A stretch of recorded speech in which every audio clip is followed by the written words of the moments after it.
Hello, and welcome to C.E. Lovick's Fireside Chat. I'm C.E. Lovick. Thank you so much for joining me today. Today we will discuss creating fictional characters for your book. Specifically, the protagonist, or main character, and the antagonist, the main villain, or just the rival of the protagonist. If you find this information helpful, please be sure to hit the subscribe button and ring the bell. I do appreciate it. Let's get into it. Characters in fiction are derived from real people and our real experiences. They're also derived from other characters that we admire or are inspired by. Developing characters and adding complexities to them will enhance your story and make it better. Your readers will be able to relate to the character and it will keep them reading. If you've been thinking about writing a story, chances are you thought about the main character or you have some idea who this person is.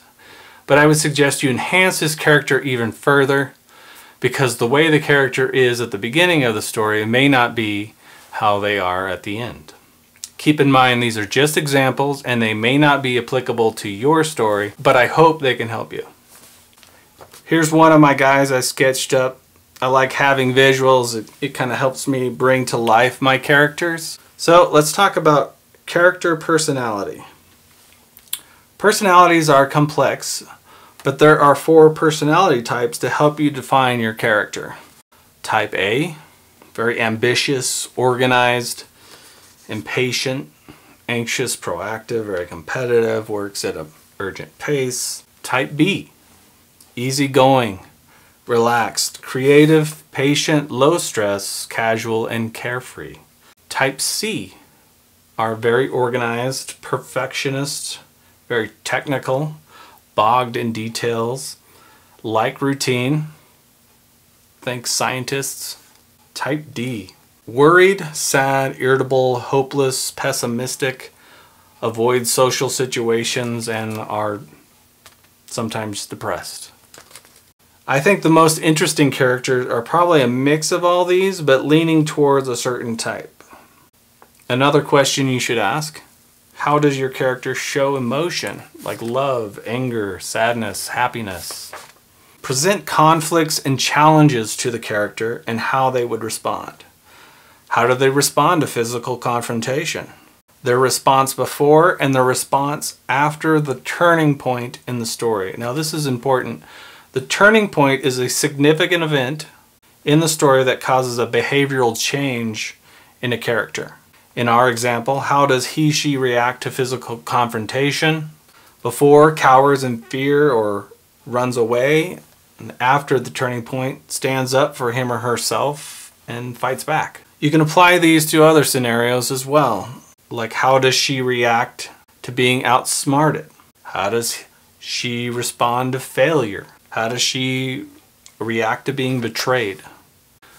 These are all complex situations for a complex individual. I hope this helps give finer details to your character, and remember, give your protagonist some flaws. This will help humanize them and it will provide room to develop and grow the character. In many ways, the antagonist is the most essential character in your story. The plot of the story is driven by conflict, and the person that is creating the conflict is the antagonist. The antagonist isn't necessarily evil or bad, but they are opposite or the rival of the protagonist.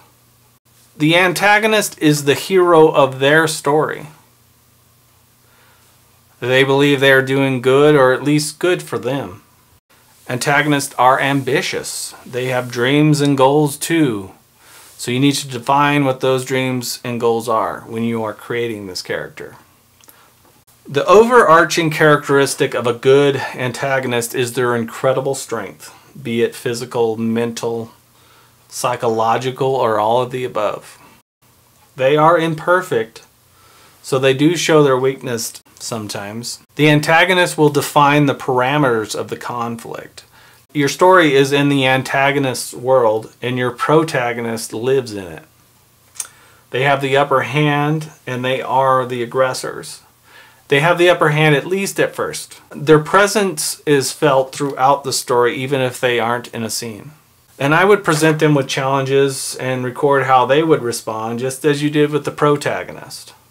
This will help flesh out who this person is and why they are doing what they are doing. Creating characters is a journey of discovery. I hope I was able to give you some good advice on creating two of the most important characters in your story. This is C.E. Lovick, wishing you well. Keep writing, keep creating, and keep telling the story the way you want to. Thank you so much.